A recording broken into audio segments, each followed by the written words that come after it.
breaking news that could have a very big impact on people here in South Florida. The Washington Post reporting just within the last few minutes that the State Department is recommending the U.S. to end temporary protection status, or TPS, for more than 300,000 people in this country, and that includes about 50,000 Haitians, most of whom are here in South Florida.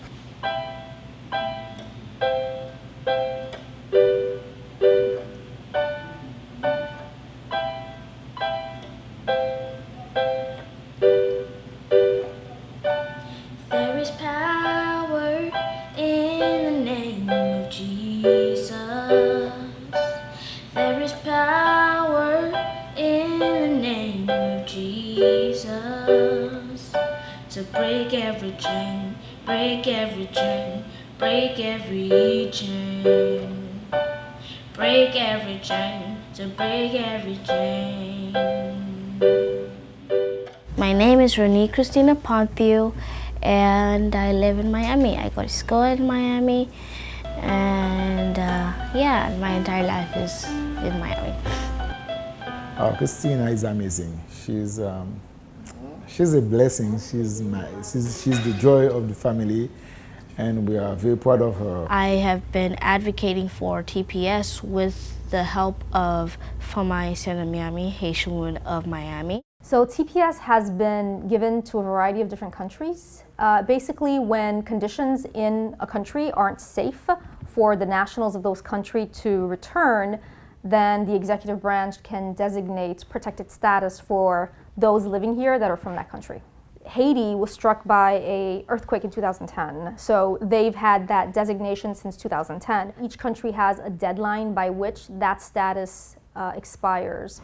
For Haiti, it expires in July of 2019, so if someone does not find a way to adjust their status or legalize their status before then they fall out of the protections of TPS. They're left without status, and families will be separated, literally. You know, when people are deported and they have family members here, that family gets separated. President Trump told the Haitians that he wanted to be Haiti's biggest and greatest champion. I'm running to be president of all Americans. That's everybody. And whether you vote for me or you don't vote for me, I really want to be your greatest champion, and I will be your champion, whether you vote for me or not. We were so happy when he said that. You should have seen the smiles of those people. It's really sad. I nearly cried. I love all of my parents and all these people.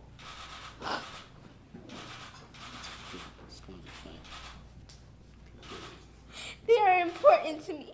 I sort of like brought the tears back up in where it came from, and it was really sad because there's a lot of kids and their parents could be deported. I mean, we're gonna deport people, families there with the U.S.-born children. Among the 300,000 TPS recipients, there are over 270,000 U.S.-born children.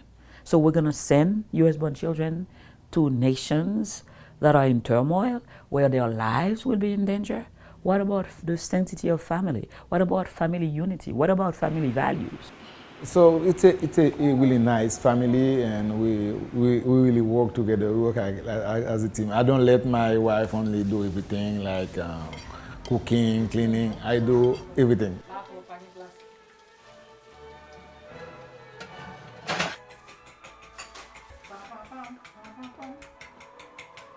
Every day, what we do, mommy, which is, when I say mommy, is my wife, Marjorie, she drops the kids at school, and me, I pick them up. So always around 3 p.m., so after some sleep, so I'll sleep, and I wake up and I go to the school and pick up Christina and Christopher.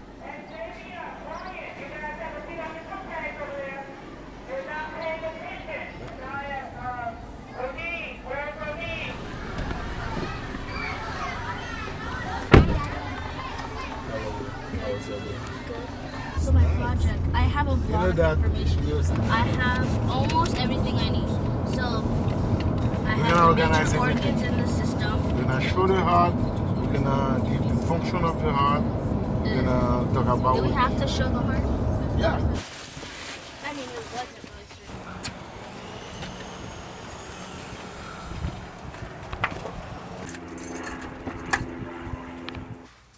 Yep, we talked about it in the car. My brother, he's good in school. He's a great person, and he works hard. When he needs something, he's gonna go after it. And my parents are the same way. Let's go. My dad is a nurse at Jackson Memorial Hospital, and my mom is a nursing student, but I consider her a nurse because she is amazing at what she does. My dad and my mom, when I get mad that because they have to go to work, I'm like, oh man, why do you guys have to leave me?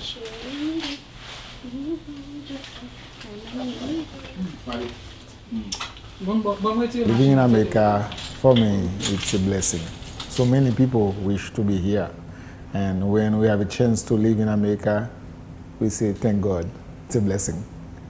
And this is Mr. Stuffy, because it's really stuffy. There's a bunch of stuffing in there. See, see, you can hug it. See, it's so soft. I left Haiti because of political problem, but also to look for more opportunities. If they don't renew the TPS, one option is to go back to Haiti with the whole family, but we really don't know what's gonna happen, what we really gonna do, if we're gonna go with everybody, if we're gonna go and leave the children. This is the problem. So, and when we think about it, it's scary. The Haitian government itself has issued statements, official statements, asking for the redesignation of TPS because they could not absorb all of the returning Haitians. Everything that we've learned, everything that we've read, everything that we've heard officially, reports have said that Haiti is not in a condition to accept all of these returning TPS recipients. I understand as a nominee why you don't want to delve into this is what it would mean to Haiti. So I just want to say this. I think it would be difficult for them to absorb it if that's the decision the administration makes, which I hope they do not. But if they did, my view is that the embassy will have a lot of work on its hands, and the government of Haiti will require a lot of assistance. And so it is my advice that, even when confirmed, as I anticipate you will be, that you make that argument, that in essence, you guys make the decision you need to make, but if you decide to terminate TPS, we better step up our presence and our operations here because the Haitian government's already struggling with the people that are there now. Any large influx of returnees will strain that, and we will need to have greater capacity to help them meet that demand. Again, unsolicited advice, but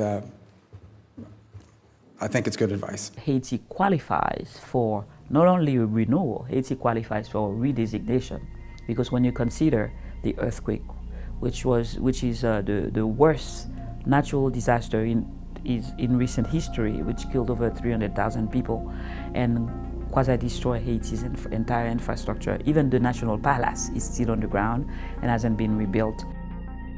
A few months later, after the earthquake, the imported cholera epidemic brought by UN troops killed over 10,000 and left 1.2 million contaminated. Even as we speak, there are still people who are sick, who are ill.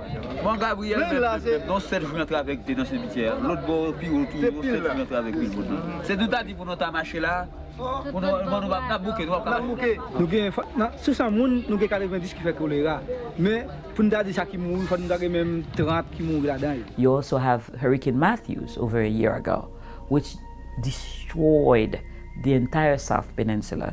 You can see the river absolutely raging. It's already 15 feet higher from where it would normally be, and still it continues to rise. Concern is so great that police have closed down this bridge, so people who are in this village are unable to make it to Port-au-Prince by car. Are still living, under tents, right? All their livestock and crops have been destroyed, and then food shortage is still a grave problem there. And unbeknownst to a lot of people, Hurricane Irma and Maria did wreak havoc, in Haiti. So this is a nation that is still in turmoil. And if it were any other nation, the world would be in an uproar. But it's Haiti. Haitian soldiers, about 700 of them, they were fighting in Savannah, Georgia, and they were fighting for America's independence.